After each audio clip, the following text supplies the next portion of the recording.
So ito yung Mitsui na EVR 1000 watts ito. So tingnan nyo, sunog, nalanay. Ito yung mayayari pag ginamitan nyo ng fuse na itong klase na fuse. Wala na akong katulad ng ordinary na pandamay. So hindi kapasitor to so to, bipolar na kapasitor. So yung nabili kong fuse, merong ganito, tapos naka ganyan. So ganyan sila yan. So itong sa gitna na napuputol pag tumataas yung amperes, ito lang dapat yung nagko-connect ng isang linya ng 220 volt DC. Nangyari kasi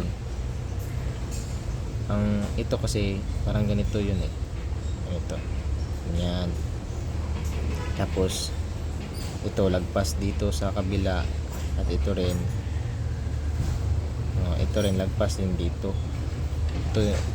Ganito yung fuse nung dati, nung hindi ko pa pinutol. So late ko na realize na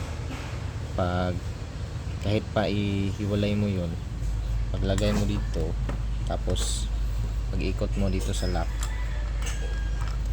hindi mo mamamalayan na na-connect pala yung sa labas na ng wire. So dapat binabali mo talaga yun, puputulin mo talaga yun.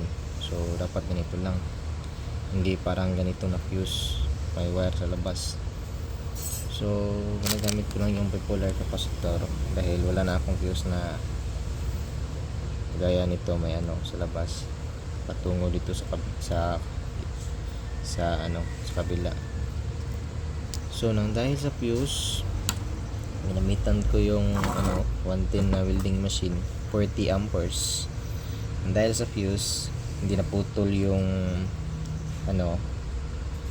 connection niya, kasi nga kapal yung wire sa labas na dumugtong dito sa kabila.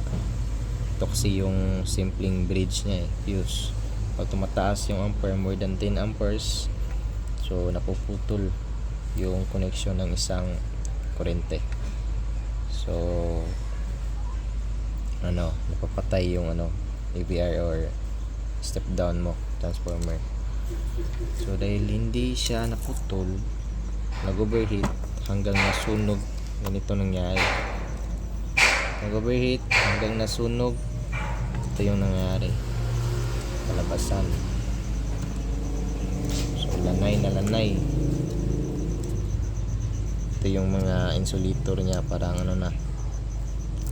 Pero after siya na overheat, umusok talaga siya ng maputi, so matagal nawala yung usok.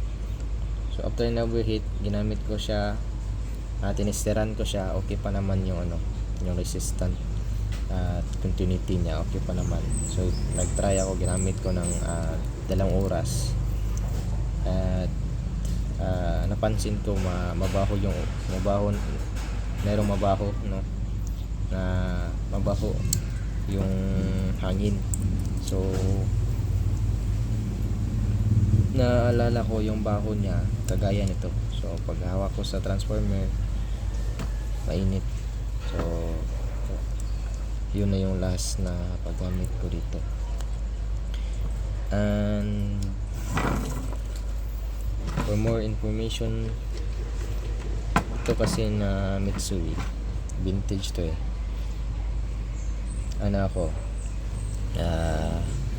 siguro 2010 pa ito ginagamit namin.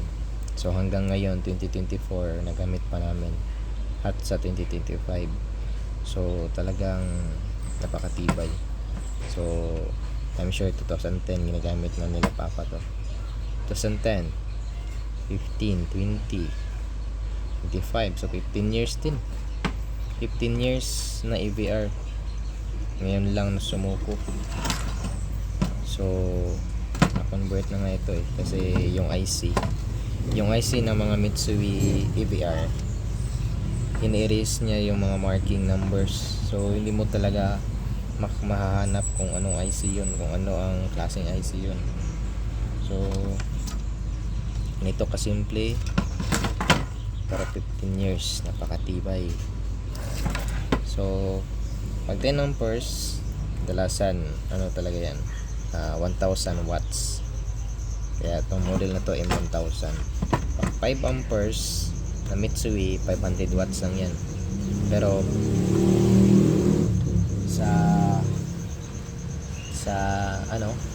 sa katunayan, yung 1000 watts ng EVR na Mitsui at yung 500 watts nila, ang output wattage lang sa kanyang 110 is around 600 watts to 650 watts. So hindi ibig sabihin na 1000 watts yung transformer mo, yung wattage na nilalabas niya dito is may equivalent sa 1000 watts kasi 110 volts yan 110 volts. Tapos parang umabot siya ng 6 amperes to 5.5 something.